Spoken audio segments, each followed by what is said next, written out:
The Lord be with you. And with your spirit. A reading from the Holy Gospel according to Matthew. Glory to you, O Lord. The 11 disciples went to Galilee, to the mountain to which Jesus had ordered them. When they saw him, they worshipped, but they doubted. Then Jesus approached and said to them, "All power in heaven and on earth has been given to me. Go, therefore, and make disciples of all the nations, baptizing them in the name of the Father and of the Son and of the Holy Spirit, teaching them to observe all that I have commanded you. And behold, I am with you always, until the end of the age." The Gospel of the Lord. Praise to you, Lord Jesus Christ.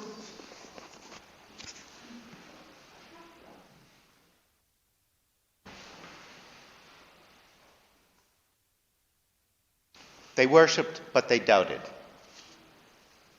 That's very important, and I'm so glad that that is part of our gospel, because they worshipped, but they doubted. As Pope Francis has said, doubt is a natural part of our faith. We go through seasons of doubt and seasons of worship. But at the heart of it all is this sense of the Father, the Son, and the Holy Spirit engaged in your life. The Trinity.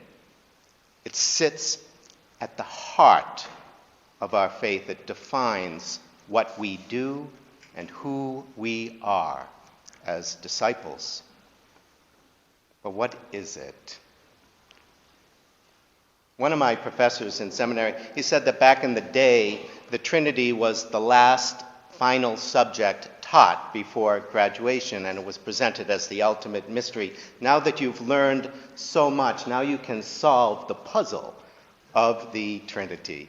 And if you solved it well enough, you got your A and you could be ordained because you answered the unanswerable question, the unseeable image. But what was interesting was he said that when that question came up on the final exam, what is the Trinity? Every student in the class wrote a different answer. And every student passed the class. Because it's that great of a mystery that it's simply inexhaustible in ways to describe it. But in my life, I don't feel the need to solve all mysteries. I don't reach for things too great. While some have a rage for clarity, that everything be defined, that it all be reasonable and logical. And yet our small brains cannot possibly understand that which created us. So we make words. And even referring to God as a that, we're on the wrong track already, because this and that, those are things, those are created. The only way we can describe God is to refer to things already created. But God is not created. It's a pickle. Now, on this topic, Augustine is quoted as saying, if you deny the Trinity, you will lose your soul. But if you try to explain it, you will lose your mind. And he went on to write 500 pages on the Trinity. Hopefully kept his sanity. God is a mystery beyond words, but that does not mean that the Trinity is unknowable. You may have trouble defining it, but you all know God. We live in God. We move in God. We have our being in God. We come and we hear God in the scriptures. And whenever someone says, I love you, that's the voice of God. And we receive God into our very hearts in the Eucharist at this table. But most of all, you know God because you know love. And if you don't know love, you've come to the right place. Because God is love. Love, lover, beloved, overflowing. God is the opposite of unknowable.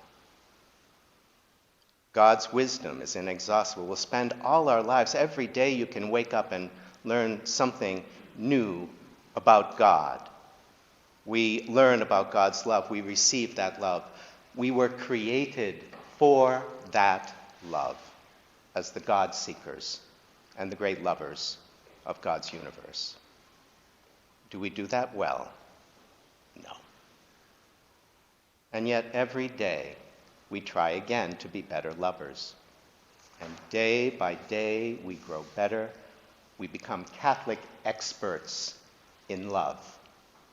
Every day by day, deeper into the richness of love.